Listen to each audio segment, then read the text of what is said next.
Assalamualaikum dan salam sejahtera. MG Flash 11 Oktober bersama saya Nur Aini Johari. Berita utama, UMNO menyifatkan pembubaran parlimen yang diumumkan Perdana Menteri Datuk Seri Ismail Sabri Yaakob semalam adalah tepat. Setiausaha Agung UMNO Datuk Seri Ahmad Mazlan berkata, ini kerana wakil parti yang membentuk kerajaan campuran ketika ini dilihat semakin jelas tidak menunjukkan solidariti terhadap Perdana Menteri. Tambah Datuk Seri Ahmad, UMNO juga menghormati titah yang di-Pertuan Agong bahawa negara tidak boleh berterusan berada dalam keadaan politik tidak menentu dan mandat perlu segera dikembalikan kepada rakyat.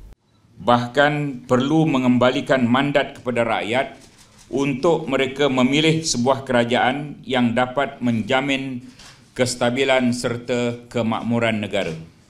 UMNO berpendirian pembubaran parlimen adalah merupakan jalan terbaik memandangkan wakil parti-parti yang membentuk kerajaan campuran sebelum ini makin jelas tidak memperlihatkan solidariti terhadap Perdana Menteri dalam mentadbir negara. Malah mengisytiharkan UMNO dan BN sebagai musuh utama hanya lebih menzahirkan tiadanya kepercayaan dan rasa hormat kepada UMNO yang menerajui kerajaan. Sementara itu, mesyuarat Majlis Kerja Tertinggi MKT UMNO mencadangkan Pilihan Raya Umum ke-15 PRU15 diadakan awal bulan depan sebelum musim tengkujuh atau banjir yang dijangka berlaku pada pertengahan November. Setiausaha Agung UMNO Datuk Seri Ahmad Mazlan berkata, bagaimanapun parti itu menyerahkan sepenuhnya perkara berkenaan kepada kebijaksanaan pihak Suruhanjaya Pilihan Raya SPR.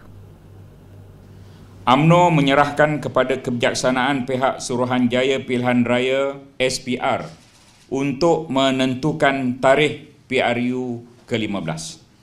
UMNO berpendapat PRU 15 boleh diadakan sebelum pertengahan November, iaitu sebelum menjelangnya musim banjir atau musim tengkujuh. Berkaitan dengan PRU ke-15 juga, dimaklumkan bahawa tarikh baru Perhimpunan Agung UMNO yang sebelum ini ditentukan pada 23 hingga 26 November 2022 akan diubah kepada suatu tarikh yang akan dimaklumkan kemudian. Beliau berkata demikian selepas menghadiri mesyuarat MKT UMNO di WTC KL malam tadi. Tambah Datuk Seri Ahmad, mesyuarat turut bersetuju tema utama bagi manifesto PRU15 ialah kestabilan dan kemakmuran dikekalkan seperti mana pernah digunakan pada Pilihan Raya Negeri Melaka dan Johor. Sesudah itu, UMNO akan mengangkat tema itu ke mesyuarat Dewan Tertinggi BN untuk dipersetujui bagi komponen yang lain dalam masa terdekat.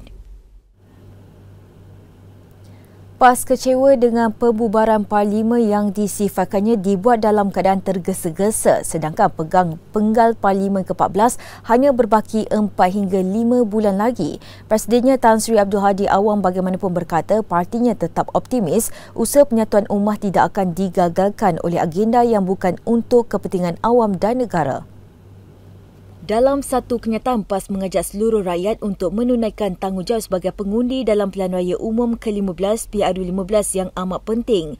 Pada Sabtu lalu, beliau memaklumkan bahawa PAS tetap dengan pendiriannya untuk terus bekerjasama dengan UMNO dan Parti Pribumi Bersatu Malaysia Bersatu bagi menghadapi PRU15 akan datang.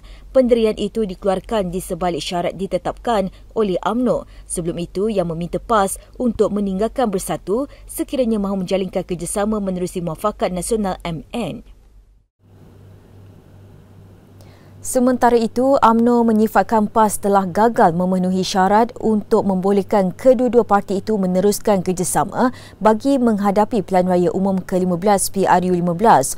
Naib Presidennya Datuk Seri Muhammad Khalid Nordin berkata, 3 syarat yang ditetapkan Presiden UMNO Datuk Seri Ahmad Zahid Hamidi masih kekal.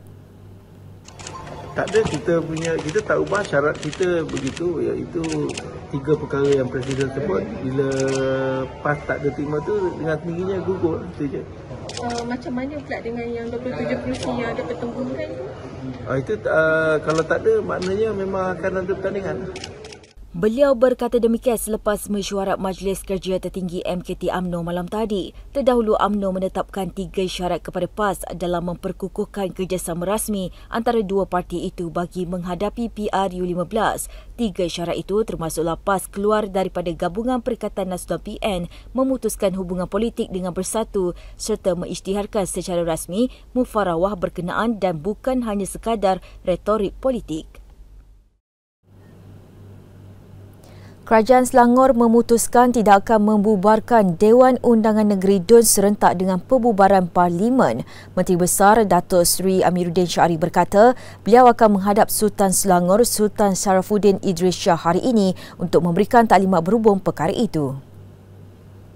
Jelas beliau sebarang keputusan akan diputuskan selepas sesi taklimat bersama Sultan Selangor dan jika ada perubahan akan diumumkan kelak. Bagaimanapun beliau memutakmadkan bahawa DUN di negeri itu masih dikekalkan. Datuk Seri Amiruddin berkata demikian bagi mengulas status pembubaran DUN Selangor selepas Perdana Menteri Datuk Seri Ismail Sabri Yaakob mengumumkan pembubaran Parlimen menerusi perutusan khas semalam.